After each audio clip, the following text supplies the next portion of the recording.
એમાં ત્રીજી ગાથાની શરૂઆત કરતા આ જે વાત આવી એમાંથી ટીકાકાર મુનિરાજ જે પદ્મપ્રબમલધારી દેવ છે એણે એમાંથી એક કાર્યની વાત કુંકુંદ આચાર્યએ કરી, એમાંથી પદ્મપ્રબમલધારી દેવે કારણ પણ ઉભરાયું. બરાબર. એ કારણપણામાં જે સહજ પરમ પારિણામિક ભાવે સ્થિત સ્વભાવ અનંત ચતુષ્ટયાત્મક શુદ્ધ જ્ઞાન ચેતના પરિણામ તે કારણ નિયમ છે. એટલે કાર્ય પ્રગટ જ્યારે થાય સમ્યક દર્શન જ્ઞાન ચારિત્રાણી મોક્ષ માર્ગ શુદ્ધ રત્ન ત્રય, તો એ કાર્ય પ્રગટ કરવા માટે કોઈ પણ કાર્ય પ્રગટ થાય ત્યારે એનું કારણ હોય તો જ કાર્યની ઉત્પત્તિ થાય. બરાબર.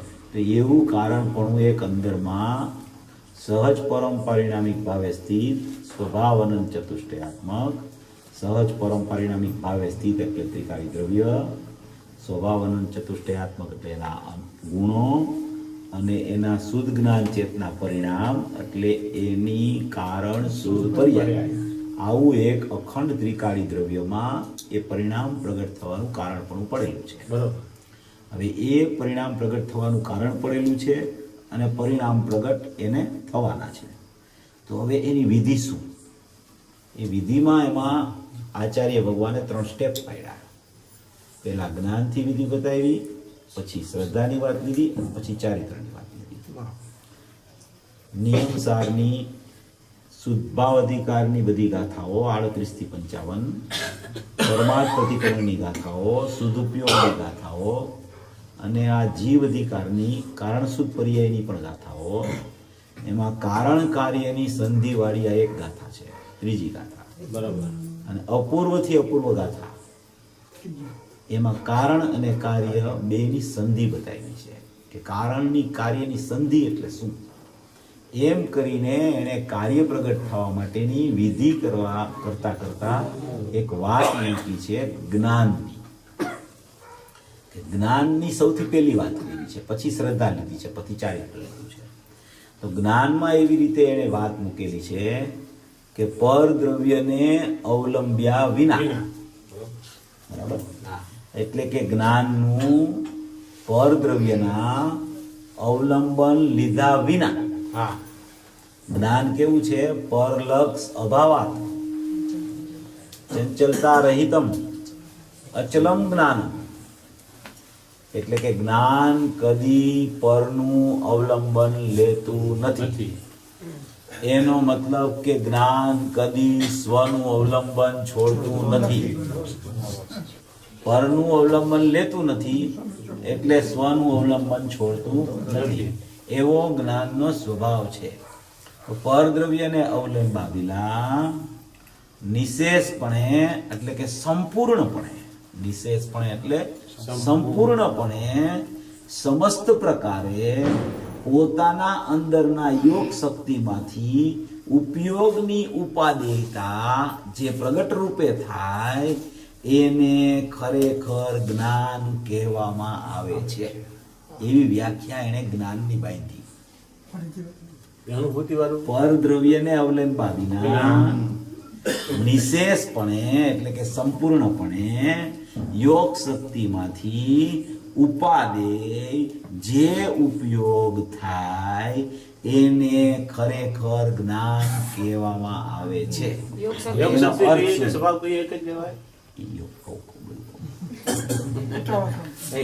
એટલે ત્યાં એમ કહેવા માંગે છે કે યોગ શક્તિમાંથી ઉપાદેય એટલે અંદરમાં જે અનંત ગુણો પડ્યા છે એમાં યોગ નામનો ગુણ પણ છે, પણ એવી અંદરમાં શક્તિઓ પડેલી છે એમાંથી ઉપયોગની ઉપાદેયતા થાય છે. ઉપયોગની ઉપાદેયતા એટલે ઉપયોગ એમાંથી બહાર આવે છે. એ ઉપયોગ એમાંથી જે બહાર આવે છે એ નિશેષપણે અંતર્મુખ થાય છે. કેવો? સંપૂર્ણપણે અંતર્મુખ થાય છે. બહાર જેવો આવે છે એ સીધો અંતર્મુખ થાય છે. સીધો અંતર્મુખ થાય કેવી રીતે? કે પરદ્રવ્યને અવલંબા વિના એ બહાર આવે છે. પરદ્રવ્યને અવલંબા વિના એ ઉપયોગ બહાર નીકળે છે. એનો અંશ જે આવે છે એ અંશ દ્રવ્યને ભેટતો જ નીકળે છે અંદરથી. બરોબર. એને એમ કહેવાય કે પરદ્રવ્યને અવલંબા વિના નિશેષપણે એટલે સંપૂર્ણપણે યોગ શક્તિમાંથી એ ઉપયોગનું ઉપાદેયપણું દ્રવ્યને અવલંબતું પ્રગટ થયું છે. એટલે અહીંયા એમ કીધું કે નિયમથી કરવા યોગ્ય, પ્રગટ કરવા યોગ્ય જ્ઞાન દર્શન ચારિત્રાણી મોક્ષ માર્ગના પરિણામ પ્રગટ કરવા માટે ઉપાદેય છે. બરોબર. એટલે આ યોગ શક્તિમાંથી ઉપયોગની ઉપાદેયતા એમ શબ્દ વાપર્યો. પ્રગટ કરવા માટે ઉપાદેય છે, આશ્રય કરવા માટે નહીં. આશ્રય કરવા માટે તો એક જ સંપૂર્ણ દ્રષ્ટિનો વિષય શુદ્ધ વિનાયક ભાવ જ છે, પણ પ્રગટ કરવા માટે શુદ્ધ રત્નત્રયના પરિણામને પણ ઉપાદેય કહેવાય. એવું ત્રીજી ગાથામાં કહેવામાં આવ્યું છે. એનો અર્થ એ છે. છતાં એમાં ઘણા પ્રવચનો યુટ્યુબમાં છે. ત્રીજી ગાથાના લગભગ 15-20 પ્રવચન છે. એમાં આખી ગાથા વારંવાર આ બધી વાતો લીધેલી છે. એમાં ઉપયોગની વાત કરું છું, ઉપયોગને પર્યાય એમાં આવે છે કે ઉપયોગમાંથી નીકળતી પર્યાય. બરોબર. એવો શબ્દ ગુરુદેવ વાપર્યો છે. ગુરુદેવે શબ્દ વાપર્યો છે. ઉપયોગમાંથી નીકળતો ભાવ. ઉપયોગમાંથી નીકળતો ભાવ એટલે કે ઉપયોગનું પરિણમન થયું છે. ઉપયોગમાંથી નીકળતો ભાગ એટલે ઉપયોગ કોઈ અંશ છે, એમાંથી કોઈ પર્યાય બહાર આવે છે એમ નહીં. ઉપયોગ પોતે પરિણમ્યો તો એને એમ કહેવાય કે ઉપયોગમાંથી નીકળેલી દશા એમ કહેવાય. ઉપયોગમાંથી નીકળેલી દશા એમ શબ્દ વાપર્યો ગુરુદેવે. તો ઉપયોગમાંથી નીકળેલી દશા એટલે કે અંદરથી ઉપયોગ આવ્યો પણ એ ઉપયોગ પરિણમ્યો એટલે એને એમ કહેવાય કે ઉપયોગમાંથી નીકળેલી દશા. એટલે એવી રીતે એનો અર્થ આ જગ્યાએ આમાં આટલો અર્થ છે. બરાબર. પરિણતિને ક્રિયાશીલ કહેવાય છે તો દ્રવ્યને કેમ નહીં? નીકળે છે તો દ્રવ્યમાંથી તો દ્રવ્યનું કાર્ય શું? જેમ બરફની પાટ ઉપર પાણી નીતર્યા કરે છે એવું અનુભવ નિરંતર રહ્યા કરે છે, એને શું કહેવું? જો પરિણતિને ક્રિયાશીલ કહેવાય છે તો દ્રવ્યને કેમ નહીં? કારણ કે દ્રવ્યમાંથી તો પરિણતિ આવે છે, પર્યાય. બરાબર છે. હવે દ્રવ્ય છે ને એ ધ્રુવ છે. પહેલામાં બીજી વાત, કોઈ પણ ક્રિયા થાય ને એ ધ્રુવમાંથી પદાર્થ ઉત્પાદ રૂપે થાય ને ત્યારે જ એમાં ક્રિયા ચાલુ થાય. જ્યાં સુધી ધ્રુવ છે, પરંપરિણામિક ભાવ લક્ષણ વાળો ધ્રુવ પરમાત્મા છે, એમાં ખરેખર કોઈ ક્રિયા હોતી નથી. બરોબર. પણ એ ધ્રુવમાંથી જે અંશ બહાર આવે છે, ધ્રુવમાંથી તો એ અંશ બહાર આવે છે ત્યારે જ એ અંશમાં ક્રિયા ચાલુ થાય છે. ક્રિયા છે એ હંમેશા ઉત્પાદમાં હોય છે અને ધ્રુવ છે એ હંમેશા નિષ્ક્રિય હોય છે. એટલે એ ધ્રુવમાંથી ભલે આવતી હોય પર્યાય, પણ ધ્રુવમાંથી પર્યાય આવે છે એટલે એનો મતલબ એવો નથી કે ધ્રુવમાં ક્રિયા છે એટલે ધ્રુવમાં બહાર આવે એ પર્યાયમાં પણ ક્રિયા હોવી જોઈએ, એવું ન હોય.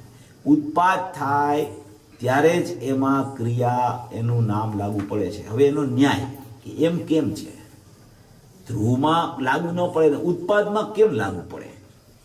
એનો અર્થ એમ છે કે ઉત્પાદ હોય છે એમાં હંમેશા વેદન હોય છે.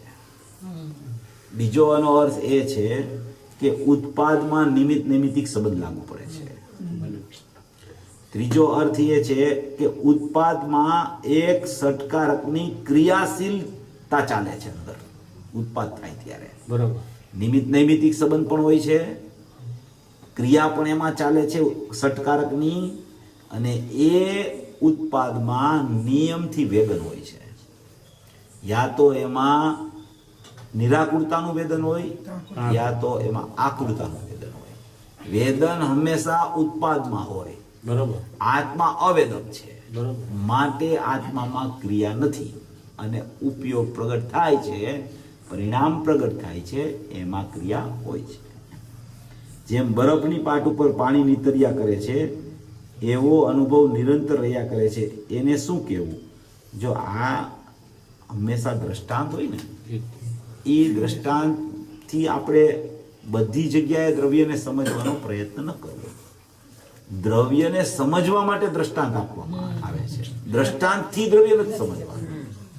એટલે એ બધું તો આવું તો કેટલાય દ્રષ્ટાંતો હોય, કેટલી હોય વસ્તુ, એનાથી કાંઈ દ્રવ્યારે સંબંધ જોડી નથી શકાતો. નિર્ણય યથાર્થ નિર્ણય આદિની જે પ્રક્રિયા છે એ એકાંતમાં શાંતચિત્તે કરવા યોગ્ય છે. જેમ નિત્ય નિગોદના જીવો બીજી કોઈ પણ ગતિમાં આવ્યા વિના અનાદિથી નિગોદમાં જ છે, એમ અમુક જીવો કોઈ પણ ગતિમાં પરિભ્રમણ કર્યા વિના અનાદિથી પહેલેથી સિદ્ધ દશામાં અવસ્થિત છે એમ સમજવું યથાર્થ લેખાશે. શું ક્રમબદ્ધ પર્યાયનો સિદ્ધાંત એકલા નિર્મળ પરિણમને લાગુ પડે અને શુભાશુભાવોને લાગુ ન પડે? પહેલો પ્રશ્ન છે, નિર્ણય યથાર્થ નિર્ણય આદિની જે પ્રક્રિયા છે એ એકાંતમાં શાંત ચિત્તે કરવા યોગ્ય છે.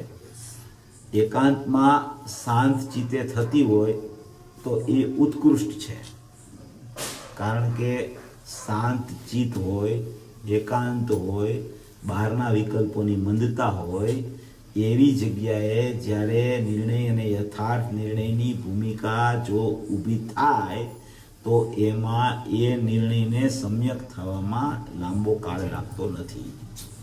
એટલે એ બહુ જરૂરી છે કે શાંતિથી બેસી પોતાનો ટાઈમ કાઢી અને જો આવી રીતે નિર્ણયની ભૂમિકા એની જ્ઞાનમાં આવી જાય તો એ નિર્ણયની ભૂમિકાને સમ્યક થતા વાર લાગતી નથી. માટે એ યથાર્થતા છે. અને હંમેશા દરેક જીવે, કોઈ પણ જીવ હોય, એણે ખરેખર નિવૃત્તિની ભાવના તો હંમેશા રાખવી જોઈએ. ભલે એ દિવસમાં આખો દિવસ નિવૃત્તિ ન લે, પણ એની પાસે 4, 5, 6 કલાક તો એવા હોવા જ જોઈએ કે જે એ પોતાના માટે કાઢે. બરાબર. અડધી કલાક ખાલી પોતાના માટે કાઢે અને 23 કલાક બાહ્ય કામમાં જો એ વિતાવે તો આ નિર્ણય યથાર્થ નિર્ણય એ ખાલી વાચા પૂરતું મર્યાદિત રહે છે. બરાબર.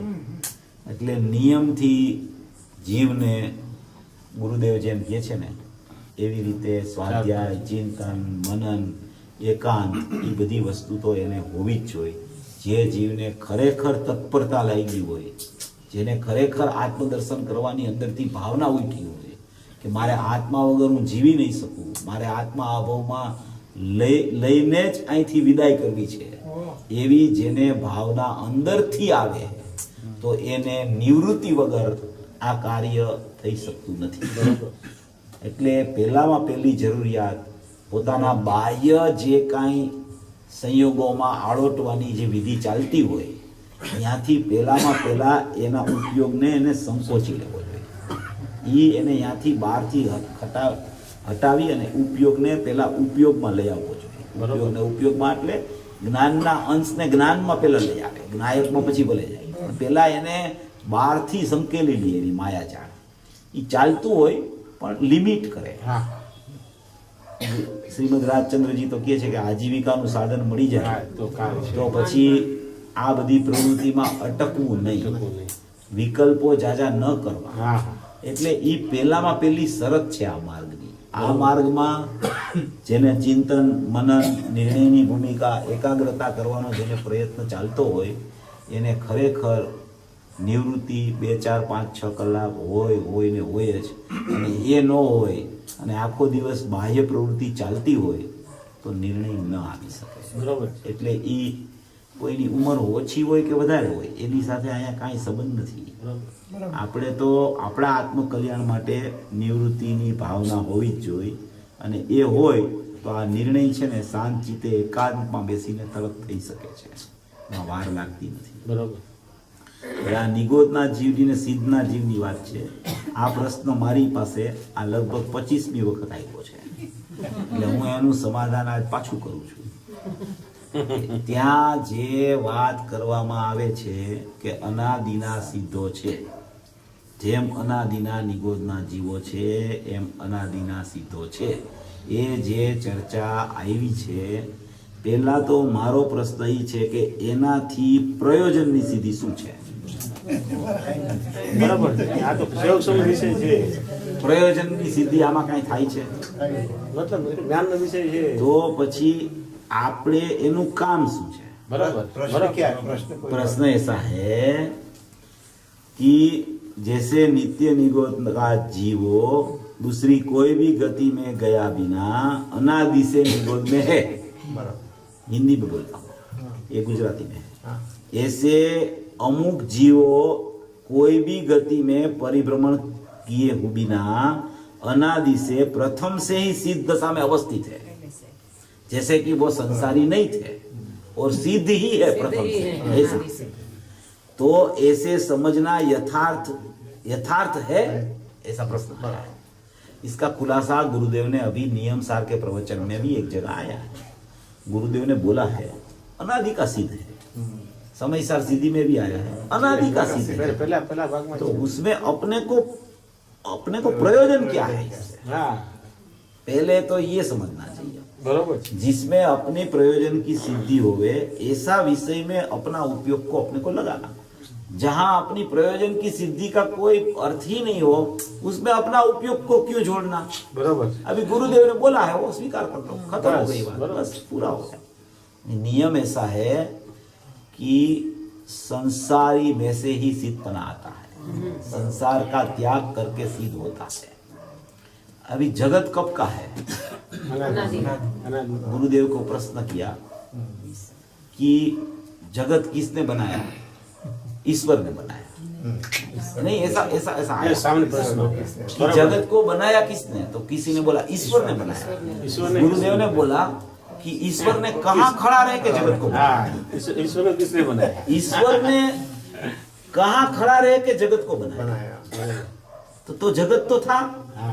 ऐसे अनादि का ये चल रहा है, अनादि से सिद्ध है, अनादि से संसार है और अनंत काल तक ये चलने वाला है। अभी अपने को तो सिद्ध होना है, तो उसके लिए अपने को प्रयत्न क्या करना कि वो अनादि से सिद्ध है उसको देख के हो जाएंगे सिद्ध? अपने को देखिए होगा कि वो तो सिद्ध अनादि से है तो मैं अनादि से वहां क्यों नहीं हूं, यहाँ क्यों? उससे सिद्धपना आएगा। तो अपने इसमें प्रयोजन की सिद्धि कुछ नहीं है। बरोबर। ऐसे विकल्प में फंसना ही नहीं। बरोबर। ठीक है, जो बात है वो है, ठीक है, बराबर है। શું ક્રમબદ્ધ પર્યાયનો સિદ્ધાંત એકલા નિર્મળ પરિણમને લાગુ પડે અને શુભાશુભ ભાવોને લાગુ ન પડે? क्रमबद्ध पर्याय जो है वो कोई भी परिणाम की व्यवस्था क्रमबद्ध है। रागादि भाव वाली पर्याय हो के वितरागी पर्याय हो, कोई भी पर्याय क्रमबद्ध ही होती है।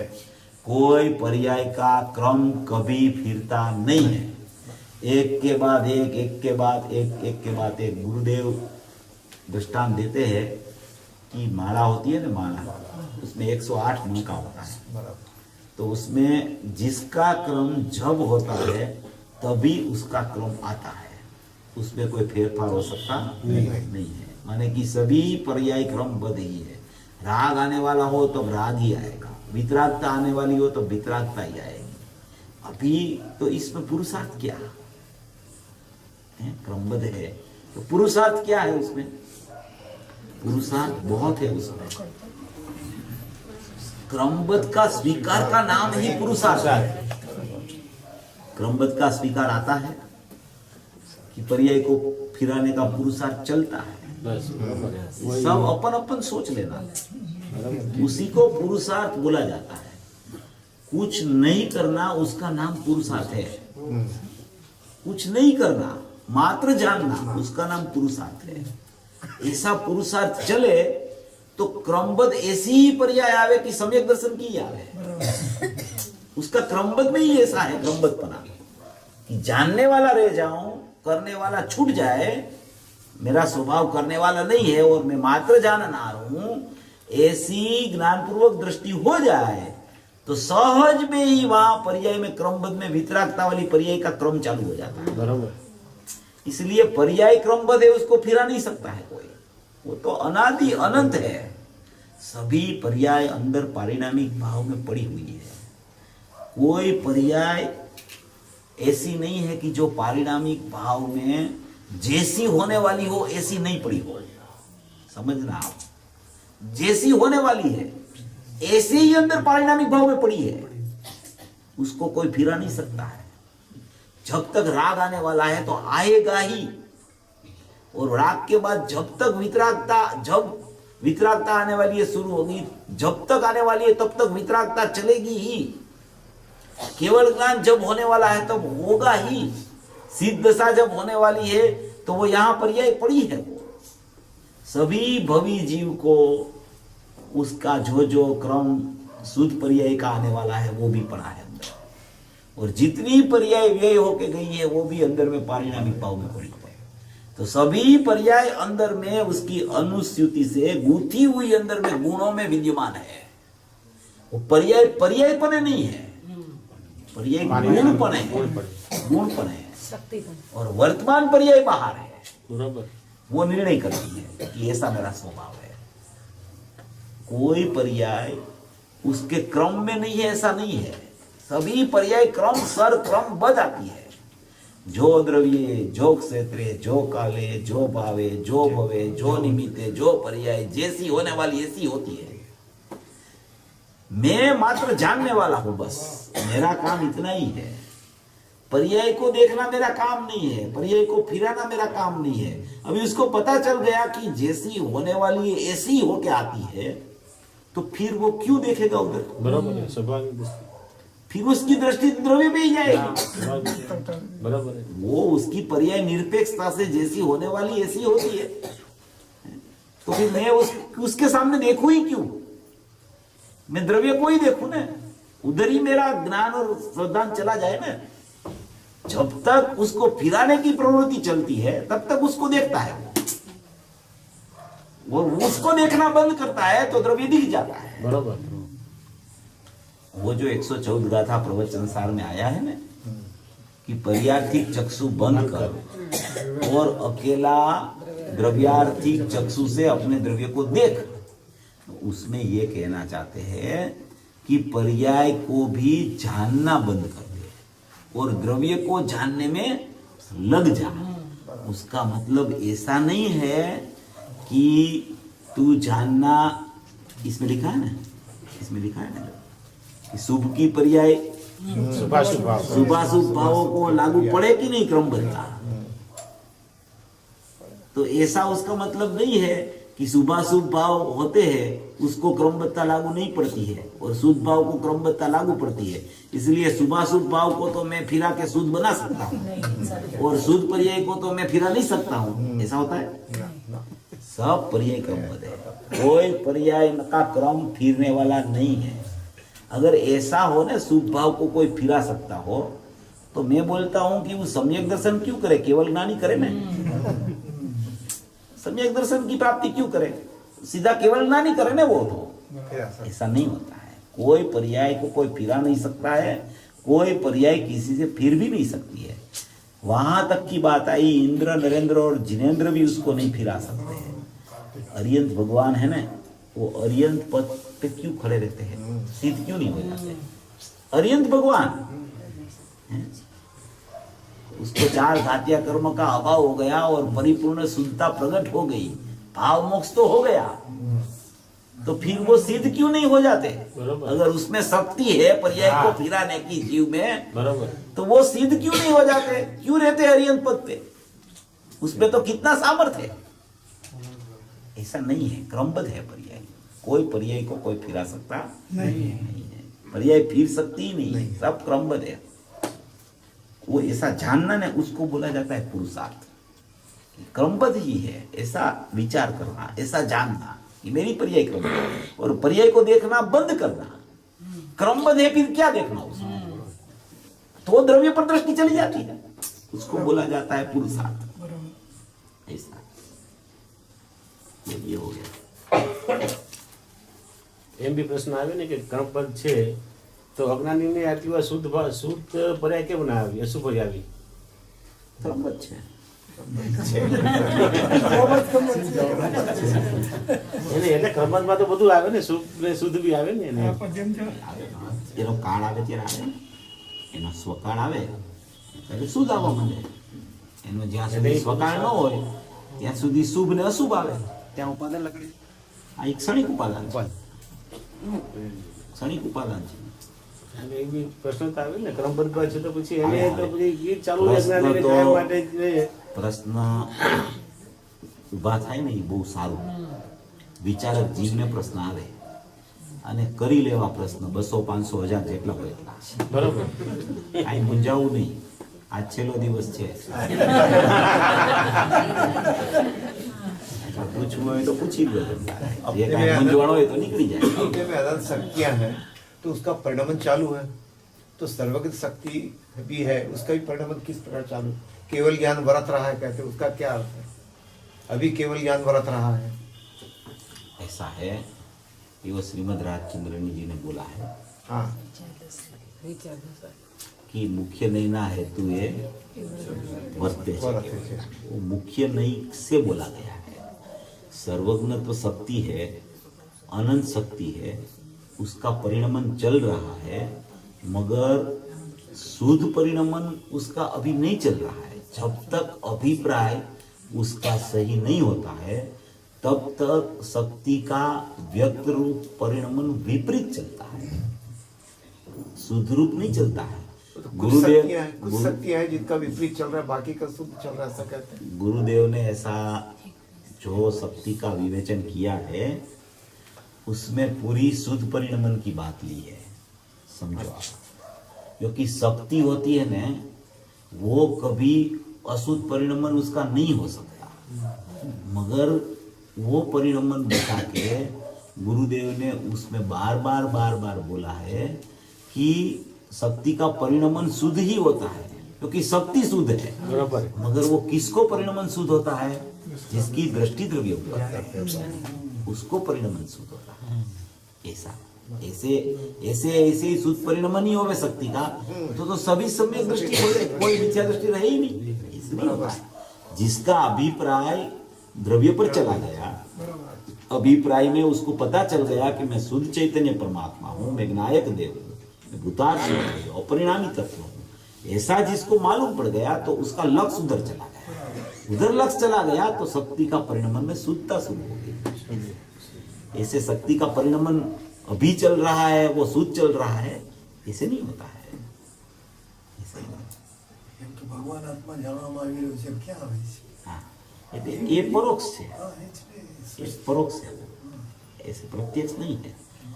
मगर उस क्यों बोला है ऐसा कि प्रत्यक्ष होने का चांस है उसमें से, क्योंकि परिणमन अनुभूति स्वरूप भगवान आत्मा जानने में आ रहा है। अगर नहीं जानने में आता हो तो उसको उपयोग को बाहर से लेके आना पड़े अंदर, तो वो पुरुषार्थ करना पड़े उसको।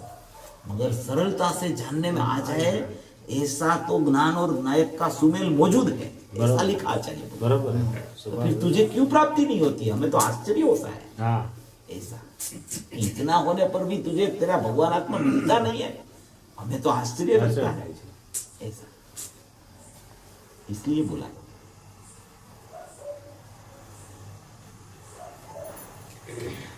सभी जीवों में वस्तुत्व गुण है, तो वस्तुत्व गुण के कारण उसका जानना, उसकी पर्यावरण, तो स्व को जानना, पर को जानना, ऐसा भेद वगैरह क्यों है? विपरीत जानना, अविपरीत जानना।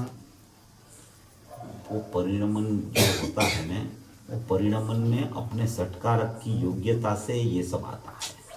शक्ति में से ऐसा अशुद्ध परिणमन नहीं आता है। शक्ति शुद्ध रह के उसका परिणमन उसकी योग्यता से क्रमबद्ध में सटकारक से अशुद्ध या शुद्ध होता है। पर्याय आती है अंदर से, होती है स्वतंत्र। पर्याय अंदर से आती है द्रव्य में से, मगर पर्याय होती है स्वतंत्र। वो द्रव्य के कारण नहीं है पर्याय, और पर के कारण भी नहीं है, अपनी स्वतंत्र योग्यता से वो परिणमन करती है। आती है द्रव्य में से, नियम से, मगर वो जब प्रकट होती है तो उसका परिणमन स्वाधीन है, स्वतंत्र है।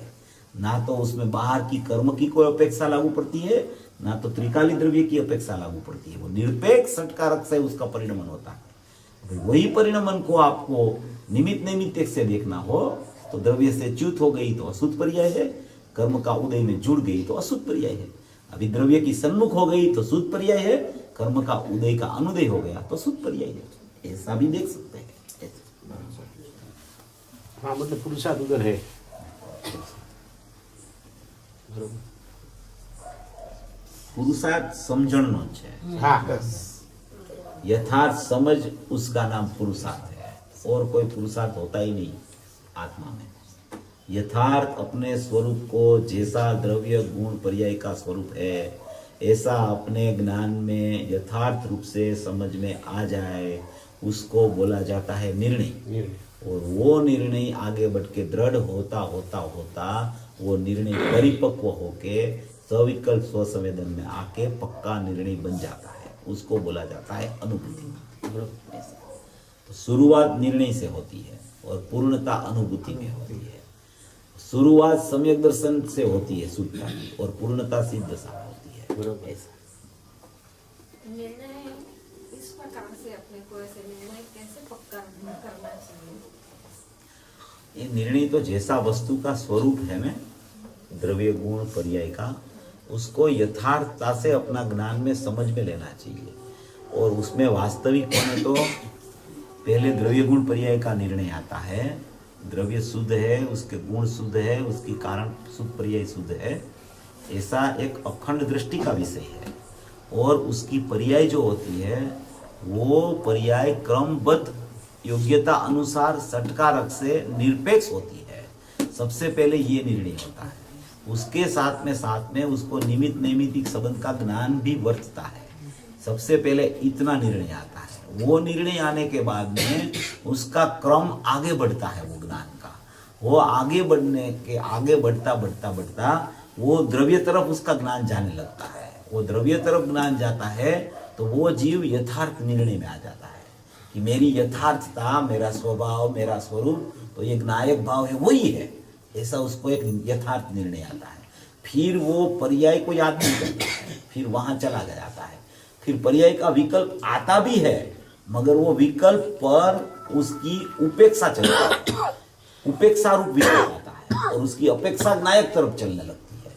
वो नायक तरफ चलती चलती यथार्थ निर्णय से आगे बढ़ते एक विकल्पात्मक स्वसंवेदन का जन्म हो जाता है। और वो विकल्पात्मक स्वसंवेदन आता है, उसके बाद में पक्का निर्णय यानी निर्विकल्प स्वसंवेदन की प्राप्ति उसको होती है। एक ही विधि है द्रव्य को यथार्थ रूप से जानना, समझना, और पर्याय का ज्ञान जो हो रहा है अपने ज्ञान से, उसका लक्ष्य के बिना उसका ज्ञान को भी यथार्थ रूप से अपने ज्ञान में रख के फिर वो निर्णय के बाद में यथार्थ निर्णय में त्रिकाली द्रव्य का निर्णय आगे बढ़ता है और उसकी दृढ़ता चलने लगती है। वो तो दृढ़ता होते होते उसको अनुभूति का काल पक जाता है। ऐसा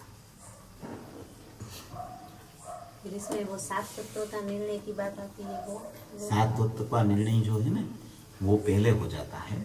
जो द्रव्य गुण पर्याय का निर्णय में आया ना, तो वो 7 तत्वों का निर्णय उसमें गर्भित में आ जाता है।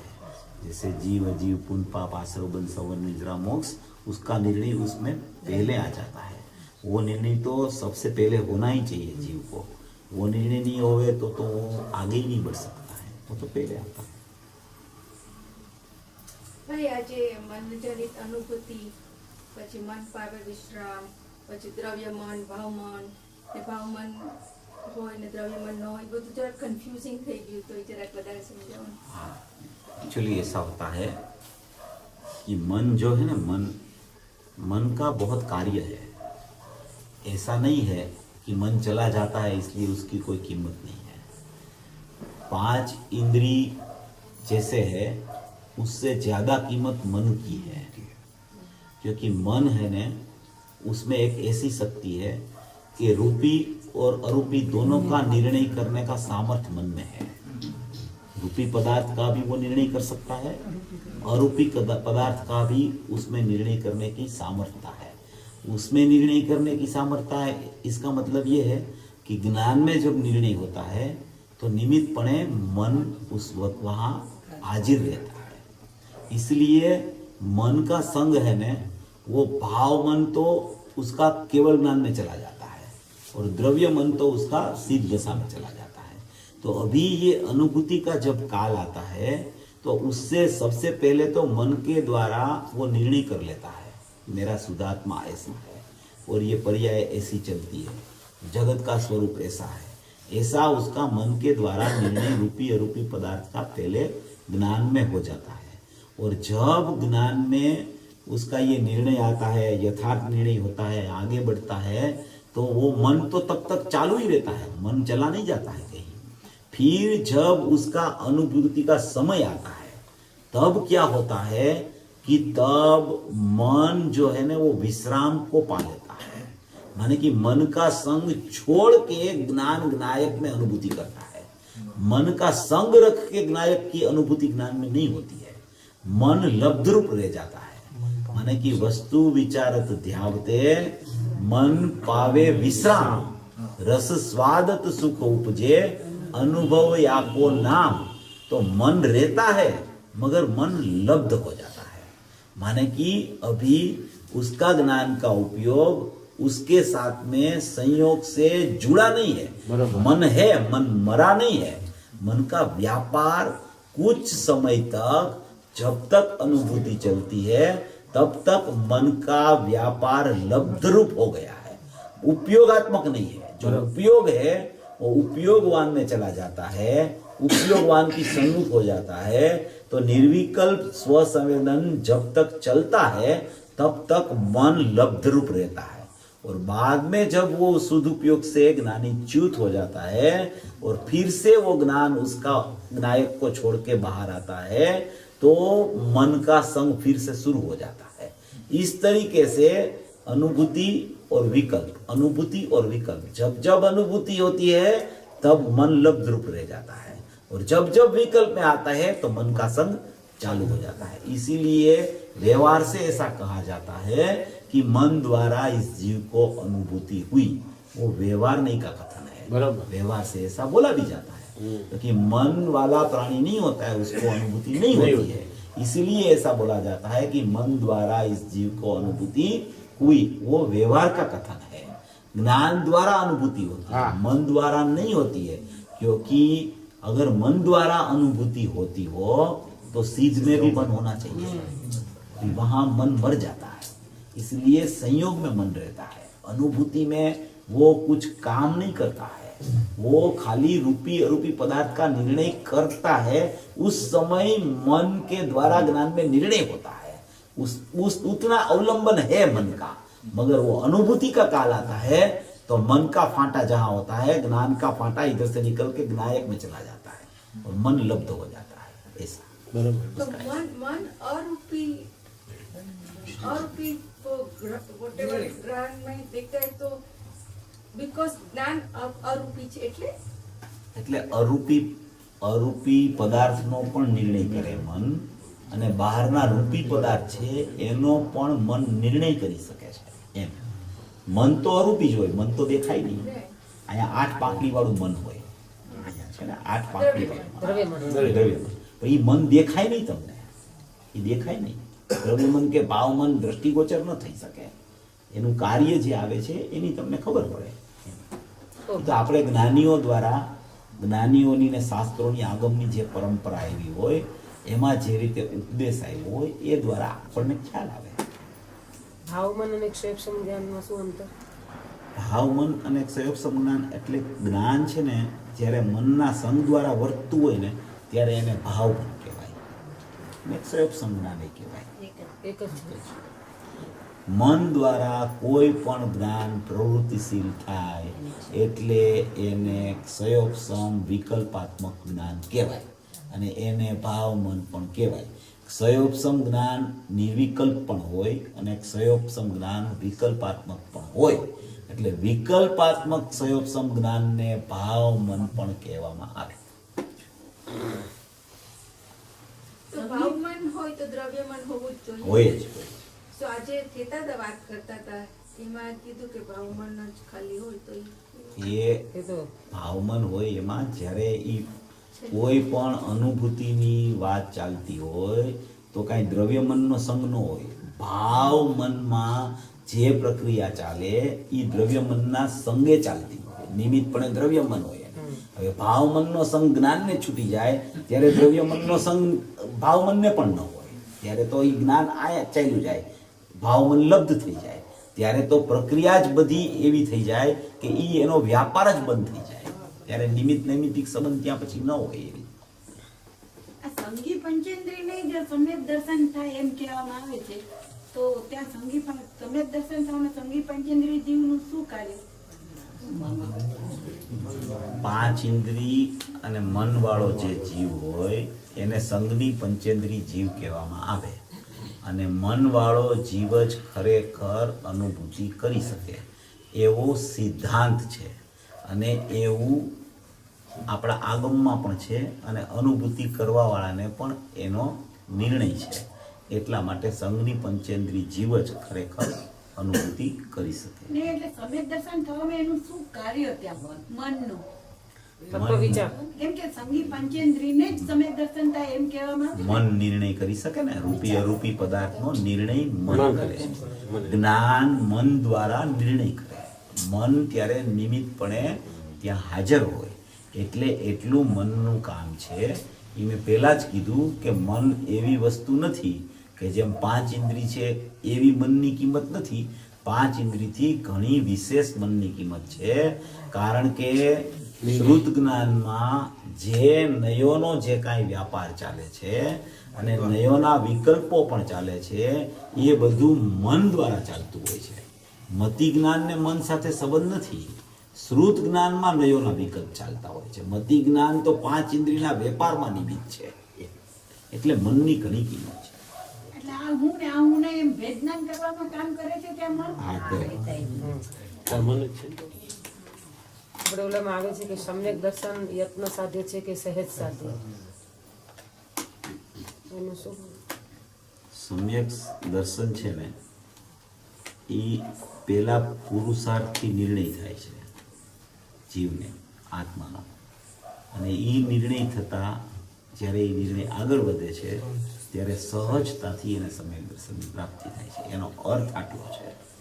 નિર્ણય પછી માટે. હા, નિર્ણય માટે યત્ન સાધ્ય, ને નિર્ણય થઈ ગયા પછી સહજ સહજ સાધ્ય. થઈ જાય છે. એમ બી આવે છે ને મતિસૂત્ર નામ કેવળકાંડને બોલાવે હા, છે. એ બોલાવે.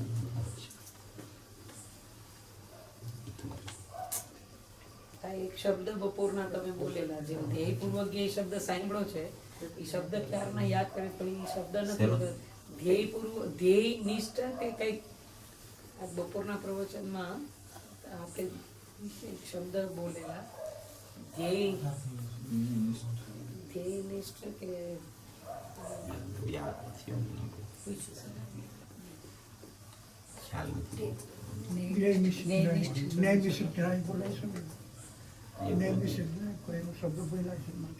મિશ્રિત જ્ઞાન.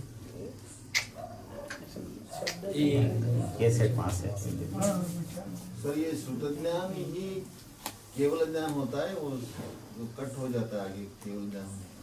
श्रुत ज्ञान का व्यय होता है, केवल ज्ञान होता है. मति श्रुत तो चलता रहता है, मगर श्रुत ज्ञान का जब व्यय होता है ना तभी केवल ज्ञान की उत्पत्ति होती है. श्रुत ज्ञान के काल में केवल ज्ञान नहीं हो सकता है, तो दोनों का नाम ही अलग नहीं हो सके. पांच ज्ञान है, मति श्रुत अवधि मन पर्याय केवल. तो उसमें भावश्रुत ज्ञान में तो सम्यक दर्शन की प्राप्ति होती है. बरोबर. फिर वो आगे बढ़ते बढ़ते बढ़ते श्रुत ज्ञान तो 12वें गुण स्थान तक चलता है. फिर केवल ज्ञान होता है तो श्रुत ज्ञान चला जाता है.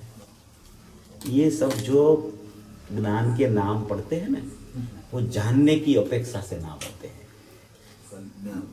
मति श्रुत ज्ञान में जितना जानने में आता है उससे अधिक जानना केवल ज्ञान में होता है.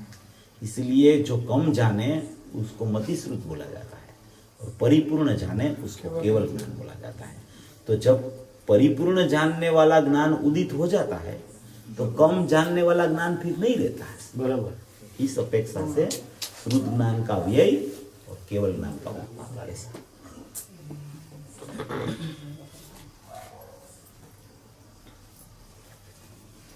કંઈક શક્તિની વ્યક્તિ હોય ને શક્તિ વ્યક્ત નથી થતી એવું તમે કંઈક બોલેલા કોઈનું વધારે? ऐसा है कि कोई भी गुण है ना, वो गुण गुण रूप से अंदर शक्ति रूप से कायम अनादि अनंत रहता है. और व्यक्ति जो होती है उसकी शक्ति की व्यक्ति, शक्ति में से व्यक्तता हुई, तो वो शक्ति की व्यक्ति होती है. तो यहाँ शक्ति खाली होकर व्यक्ति नहीं होती है. शक्ति शक्ति रूप रह के स्वयं अंदर से उत्पाद निकलता है. वो उसको बोला जाता है कि शक्ति की व्यक्ति हुई. शक्ति व्यक्त नहीं होती है, अगर शक्ति व्यक्त हो जाए तो अंदर कमी हो जाए। खाली हो जाए। शक्ति की उत्पाद रूप व्यक्ति होती है, वो प्रत्येक समय में है। इस समय में उत्पाद है और ध्रुव है, दूसरे समय में उत्पाद है और ध्रुव है, तीसरे समय में उत्पाद है और ध्रुव है। तो ध्रुव की सत्ता जैसी है उतनी न उतनी रहती है। तो जब प्रकटता होती है उत्पाद की तो शक्ति शक्ति रूप रह के उत्पाद निकलता है, बराबर। और वो उत्पाद फिर भी होकर अंदर जाता है। शक्ति तो इतनी नहीं इतनी रहती है, शक्ति में बढ़ कम नहीं होता है। अगर बढ़ कमी हो जाए तो दृष्टि का विषय नहीं रहे उत्पाद के लिए, इसलिए शक्ति शक्ति रूप रह के व्यक्ति प्रकट होती है। ऐसा वो 49 गाथा है ना समय सार की, उसमें ये बात है। आप उसमें गुरुदेव का प्रवचन सुन लेना, उसमें आएगा। ભાઈ ભેદ જ્ઞાન અને ભેદ વિજ્ઞાન ઈ બંનેમાં શું ફરક? भेद ज्ञान और भेद विज्ञान, भेद जो है उसका ज्ञान करना, और भेद विज्ञान माने विशेष ज्ञान करना उसका, उसको बोला जाता है भेद विज्ञान। पहले भेद ज्ञान करना और उसका विशेष ज्ञान करना, उसको बोला जाता है भेद विज्ञान। એટલે એમાં પછી ચારિત્રની ભળે એટલે સ્થિરતા વધતી જાય એવું કઈ ખરું એવું કઈ ન હોય। વિશેષ જ્ઞાનમાં? ऐसा कुछ कोई जगह पे गुरुदेव का स्पष्टीकरण नहीं आया है। मेरा जब तक ख्याल है तब तक, तो ऐसा कहीं आया हो तो मुझे बताना, मेरे को पता नहीं हो, ऐसा है नहीं। और गुरुदेव का कहीं स्पष्टीकरण हो तो वे मेरे को बोलो। આજે દ્રષ્ટિ પ્રધાન દ્રષ્ટિ અને જ્ઞાન પ્રધાન દ્રષ્ટિની જે વાત ચાલી, તો દ્રષ્ટિ પ્રધાન દ્રષ્ટિમાં બી રોલ તો બધું જ્ઞાનનું જ છે ને, કાર્ય તો બધું જ્ઞાન જ કરે છે ને। દ્રષ્ટિ તો ખાલી એના ઉપર જઈને અહમ કરે છે, અહમ સ્થાપિત કરે છે। અને જ્ઞાન પ્રધાન દ્રષ્ટિની જે વાત કરી, તો એ જ્ઞાન પ્રધાન દ્રષ્ટિમાં જે લક્ષણથી લક્ષ્ય સુધી પહોંચવાની જે વાત છે, તો એમાં પણ જ્ઞાનનો જ રોલ છે। અને પછી એ લક્ષણ અને લક્ષના ભેદ છૂટી અને અભેદ આત્માની અનુભૂતિ કરવી, તો એ બેના અંતર કેમ આવી રીતે પાડ્યા કે આ ऐसा है दृष्टि कि सबसे पहले तो ऐसा है कि दृष्टि का विषय में कोई ऐसे दो भेद नहीं है। ज्ञान प्रधान दृष्टि का विषय और दृष्टि प्रधान दृष्टि का विषय मैं आपको बराबर बोलता हूँ, जो भी है। मैं किसी की बात का विरोध नहीं करता हूँ, कोई गलत है ऐसा भी नहीं बोलना चाहता हूँ, मगर शब्द से अपने को उसका परिचय करेंगे ना तो उसमें गड़बड़ हो जाती है, उसको भ्रम पैदा होता है कि ऐसे कैसे हो गया। इसलिए अपने को उसमें ऐसे समझना कि दृष्टि प्रधान दृष्टि का विषय है, उसमें दृष्टि का ही काम है। मैं ध्रुव हूँ ऐसी दृष्टि होती है तो दृष्टि ध्रुव पर चली जाती है। अभी उसकी पूर्व प्रक्रिया है, उसमें ज्ञान काम करता है। अभी उसकी पूर्व प्रक्रिया में जो ज्ञान काम करता है वो ज्ञान आगे चलते चलते दृष्टि को विषय देता है, बराबर। और एक ऐसा काल आता है कि ज्ञान और दृष्टि दोनों मैत्री करके अंदर अहम करते हैं। तो ऐसा अपेक्षा से कहा जाता है कि ये ज्ञान प्रधान दृष्टि हो गई। ऐसा मूल में दृष्टि का विषय ही दृष्टि में आता है, वो ही सचमुच कार्य का संपन्नता है। उसमें ऐसा भेद करने की ज्यादा जरूरत नहीं है। विषय ज्ञान देता है, ये तो पक्की बात है, इनके बिना तो विषय दृष्टि को नहीं मिलता है। मगर दृष्टि में ध्रुव हूं ऐसा अहम कर लेती है, उसकी पूर्व प्रक्रिया में कार्य सब ज्ञान का चलता है। तो ज्ञान जब विषय देता है दृष्टि को तो वो साथ में हो जाता है दोनों, तो ऐसा बोला जाता है कि ये ज्ञान ने कार्य किया। सचमुच में तो दृष्टि अहम करती है, उसी को सम्यक दर्शन पूर्वक ज्ञान बोला जाता है। एक होती है श्रद्धा पोषक ज्ञान की स्थिति, वो पहले ज्ञान श्रद्धा के लिए विषय तैयार करता है, और जब दृष्टि द्रव्य पर चली जाती है तब ज्ञान पोषक दृष्टि होती है। पहले दृष्टि पोषक ज्ञान होता है, फिर दृष्टि द्रव्य पर चली जाती है तो दृष्टि पोषक ज्ञान पोषक दृष्टि चलती है। ऐसा यानी कि दृष्टि का पोषण द्रव्य में चलने लगा तो ज्ञान को पोषण मिलता है, सम्यक ज्ञान होता है। और पहले ज्ञान ने विषय दृष्टि को दिया तो दृष्टि पोषक ज्ञान, माने कि ज्ञान ने विषय दिया तो दृष्टि को विषय मिल गया।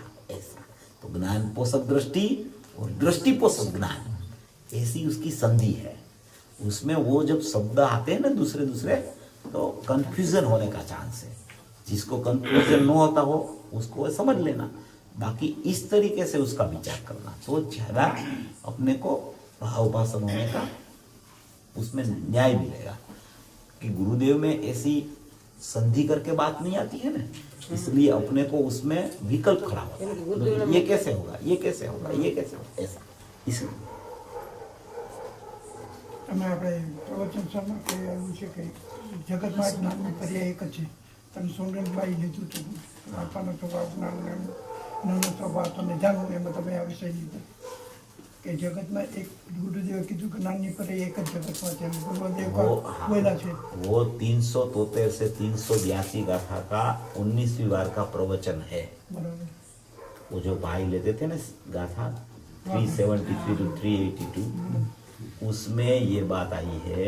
तुझे गुरुदेव श्री ने उसके वो गाथा के प्रवचन में बोला कि जगत में मात्र एक ज्ञान की पर्याय ही है और कुछ नहीं है, क्योंकि ज्ञान की पर्याय द्रव्य को जानती है, गुण को जानती है, ज्ञान की पर्याय को जानती है, उसका स्वपर प्रकाशक स्वभाव होने से पूरा लोकालोक उसमें झलकता है। इसलिए एक जगत में ज्ञान की पर्याय के अलावा कुछ नहीं है, सब सामर्थ्य उसमें भरा है। ऐसा गुरुदेव ने 373 से 382 गाथा के प्रवचन में 19वीं बार में बोला है। सब सुन ले। મંગલ ક્લાસ દર્પણમાં ગુરુદેવનો ફોટો આપ્યો છે ને એની નીચે બી આ લખેલું છે. हाँ, असली। अभी टाइम हो गया है अपना 1 घंटा। એક પ્રશ્ન થાય એટલે આ બધું સાંભળીને કોઈને એમ પ્રશ્ન થાય કે હમણાં કાલે કે પરમ દિવસે લીધું ને કે આ અપૂર્વ નિર્ણય ને યથાર્થ નિર્ણય ને ઘણું બધું જ્ઞાનથી આ બધું સમજવાનું, આ વસ્તુ સ્વરૂપ જ્યાં સુધી ન સમજાય ત્યાં સુધી પછી પ્રેક્ટિકલ આ તે બધું. તો કોઈ બેનને એવો પ્રશ્ન થયો કે ભાઈ આટલું બધું અમારા ભેજામાં તો આ કંઈ બેસતું નથી, તો પછી આટલું બધું ન સમજાય ને અમને આમને આમ વયા જઈએ તો બી આમ નિરાશ થઈ જઈએ તો બી સારું નથી લાગતું. રુચિ પણ છે, મહિમા પણ છે, બધું છે, તો પછી એવા જીવ માટે તિર્યંચોને તો કે આમને આમ થઈ જાય છે, તો એવા જીવને માટે શું? ऐसा है उसमें कि जब कोई भी विषय समझाने के लिए कोई जीव प्रयत्न करता है ना, तो उसमें सब पढ़ के आते हैं। निर्णय, यथार्थ निर्णय, सविकल्प स्वसंवेदन, पक्का निर्णय, ये सब विधि समझाने के लिए होती है। अभी जब जीव सचमुच समझने बैठता है और उसको जब ज्ञान दिखता है, तो ये सब जो बातें कहने में आती है ना, वो उसके ज्ञान में से पसार हो जाती है। वो उधर रुकता नहीं है कि मेरे को यथार्थ निर्णय अभी आ गया है, अभी मेरे को सविकल्प स्वसंवेदन आने वाला है, अभी मेरे को पक्का निर्णय आने वाला है। इस ये बात कहने का ये मतलब नहीं है, मगर उसका ज्ञान में ज्ञायक की दृढ़ता होने लगती है, यही पुरुषार्थ है। और ये पुरुषार्थ में बीच में ये सब आ जाता है। उसको कोई अभी ये आया है, अभी इसके बाद ये आ जाएगा, अभी इसके बाद ये आ जाएगा, ऐसा पुरुषार्थ नहीं करना, और उसको देखना भी नहीं इस तरीके से। अपना ज्ञान में मैं ज्ञायक हूँ, ऐसी निर्णय की भूमिका चलनी चाहिए, और वो निर्णय की भूमिका को घुटना अपने को इतना लंबा कहने में आता है। कहने वाला है ना, उनको सब पता होता है, मगर कहने में तो क्रम पड़ता है। कहने में शब्द मर्यादित है, બરાબર, भाव अमर्यादित है। अभी भाव को शब्द में व्यक्त करना हो तो वो कैसे कहे, तो उसको तो क्रम से भेद पाड़ के सब बोलना ही पड़ता है। जो ज्ञान की बात करे तब श्रद्धा की नहीं कर सकते, अभी श्रद्धा की करे तो ज्ञान की नहीं कर सकते। तो किसी को ऐसा लगता है कि ये ज्ञान की बात करते रहे, इसको ज्ञान का पक्ष हो गया है, और दृष्टि की बात करे उसको ऐसा लगता है इसको दृष्टि का पक्ष हो गया है। पक्ष नहीं होता, બરાબર. स्वरूप ही ऐसा है, उसमें क्या करें, जैसा स्वरूप है ऐसा तो बोलना ही पड़ेगा, ऐसा नहीं बोलेंगे तो भी चलेगा कैसे। इसलिए ज्ञान की बात करते हैं तो उसके गर्भ में श्रद्धा की बात तो है, और जब श्रद्धा की ऊर्ध्वता से बात करते हैं तो ज्ञान की बात भी उसके गर्भ में रहती है। और जब जिसकी मुख्यता से बात चलती है तो जो प्रकरण चलता होता है उसकी मुख्यता से बात चलती है। अभी यहाँ अपना ज्ञान का प्रकरण चल रहा है, तो यहाँ ज्ञान को ऊर्ध्व करके ही उठाया जाता है। अभी दृष्टि का विषय का प्रकरण चले तो दृष्टि के विषय की मुख्यता से ही बात चले, ज्ञान को याद ही नहीं करे अपन, ऐसा होता है। इसलिए ऐसा बोझा नहीं रखना, ऐसे निर्बोधता से समझना, इसमें बोझा रखने की कोई बात नहीं है, समझ का काम है और समझ में आ ही जाता है। जो गुरुदेव को इधर बिठाता है ना, वो सब जीव है ना भवी जीव है और उसका सबका मोक्ष होने वाला है, इसमें कोई दो राह नहीं है। इसलिए अपने को तो गुरुदेव ने दिखाया है, उसके साथ साथ चलना, उसके पीछे नहीं चलना, बराबर, उसके साथ चलना। साथ चलने में बहुत अच्छा लगता है, पीछे चलने में अच्छा नहीं लगता है, इसलिए साथ चलना। वो जहां चलते हैं इसके साथ चलना, उसने ऐसा कहा तो इसके साथ चलना, ऐसा करना, तो सबका काम होने वाला है। इसमें क्या है, सब मोक्ष में जाने वाले हैं, सब भवी जीव आते हैं ना यहाँ। तो गुरुदेव की वाणी जो रोज सुनता है ना, वो सचमुच में भवी होता है और उसका मोक्ष होने वाला ही है।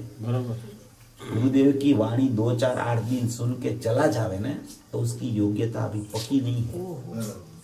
क्या उसका भवीपणा में शंका है कि नहीं पता नहीं, अपन कोई केवल ज्ञान में होता है वो तो सब, मगर जो गुरुदेव की वाणी निरंतर सुनता है ना, उसका तो नियम से मोक्ष होने वाला है, उसमें कोई दोरा है ही नहीं, कोई सोचना ही नहीं। इसलिए कोई बात, कोई विषय ऐसा हो ना कि अपने को अंदर में नहीं बैठे, तो उसको एक साइड में रख देना, डिपॉजिट रखना, उसमें क्यों नहीं बैठता है, क्यों नहीं बैठता, आकुलता नहीं होनी चाहिए। सब विषय बैठ जाए तभी केवल ज्ञान होगा, ऐसा नहीं सोचना। द्रव्य स्वभाव पर अहम होता है तो केवल ज्ञान होने वाला ही है। सोगानी जी को द्रव्य दृष्टि हुई तो उसने ऐसा बोल दिया कि ये सब जानने की क्या जरूरत है, सब केवल ज्ञान होगा, सब जनित जाएगा, मैं तो मेरा रस पीता हूँ बस। तो अपने को वही काम करना, अपने को क्या जरूरत है, ज्यादा जानने का मोह नहीं रखना, ज्यादा जानने में घुसना नहीं, बराबर, अपना आत्मा को जानने में प्रयत्न बहुत करना, उसमें जानने में कोई पड़खा बीच में जितना आवे तो उसका बराबर यथार्थता से उसकी पूर्ति करना और उसका निर्णय दृढ़ करते रहना। यहाँ जानने में कोई है नहीं, कुछ कम नहीं कर सकते इसमें, इसमें ये नहीं जानेंगे तो चलेगा, ये नहीं जानेंगे तो चलेगा, क्योंकि यहाँ परिपूर्णता है और एक को जानने से सबको जानना हो जाता है, जो एक को जाने वो सबको जानेगा, बराबर। तो इस तरीके से विचार करना, इसमें कोई भी बात आवे ना बोझा तो रखना ही नहीं, क्योंकि अपना स्वभाव है ना वो एकदम परिपूर्ण है और शुद्ध है और अनादि आनंद है और अखंड है, उसमें सचमुच में तो परिणमन है ही नहीं, तो परिणाम की चिंता ही क्यों करें अपन, मैं तो अपरिणामी हूँ, मैं तो ध्रुव तत्व हूँ। ऐसा जब आकुलता वाला विचार चलने लगे ना, कोई न्याय समझ में नहीं आवे तो ध्रुव का शरण ले लेना, बस उसको साइड में रख देना, तो वो जवाब देगा ना कि तेरी मूंझवण है ना मैं दूर करता हूँ, ऐसा करना, उसमें कोई चिंता वाली बात नहीं है, एकदम सहज मार्ग है और शांति से पता चल जाता है, ऐसा कुछ नहीं है। बोलो परम कृपाळु अनंत कारी श्री सद्गुरुदेव। આવતીકાલે નથી ભાઈ સાંજના 6 વાગે